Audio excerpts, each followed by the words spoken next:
Gianluca est sans doute le quartier le plus pauvre et parmi les moins aménagés de Kinshasa, capitale de la République démocratique du Congo.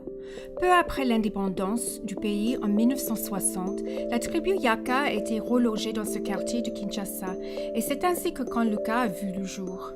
Cette tribu, reconnue pour sa férocité, empêchait les étrangers d'y avoir accès. Depuis ce temps, très peu de choses ont été entreprises pour développer ce quartier. Au fil du temps, il est devenu de plus en plus enclavé et vulnérable en perpétuant le cercle de la pauvreté. Un bon nombre de la population, qui se situe entre 60 et 80 000 habitants, ne quitte jamais le périmètre de ce quartier, ignorant l'existence d'autres manières de vivre. C'est dans un tel contexte que Richard et Brenda Fleming servent à Kinshasa auprès de fellowships à l'étranger. Ils exercent un bon nombre de ministères variés et soutiennent également la formation des pasteurs dans l'implantation d'églises.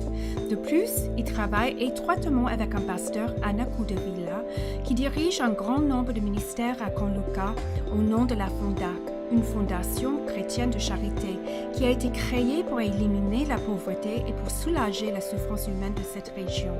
Certains ministères aident les jeunes femmes à apprendre la confection ou à l'éducation des orphelins, ainsi qu'un ministère de formation professionnelle à l'intention d'hommes qui ont fait partie de bandes de rue. Tout ce travail d'aide humanitaire a pour objectif de proclamer l'Évangile et d'assurer la liaison entre ces gens et une église locale. Le rêve de Pasteur Anna pour la FONDAC est de mettre sur pied un centre de ministère au cœur de Gianluca qui regrouperait les nombreuses activités et les ministères où ils sont déjà actifs.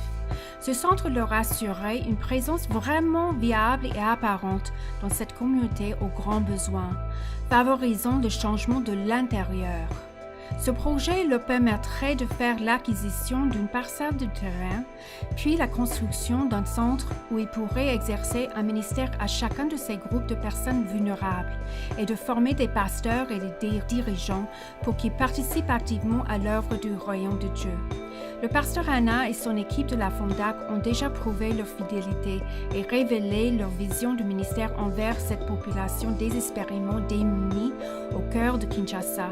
Le fait de franchir la prochaine étape par ce projet pourrait nous faire découvrir ce que Dieu peut accomplir davantage dans son œuvre de transformation déjà engagée à Gianluca.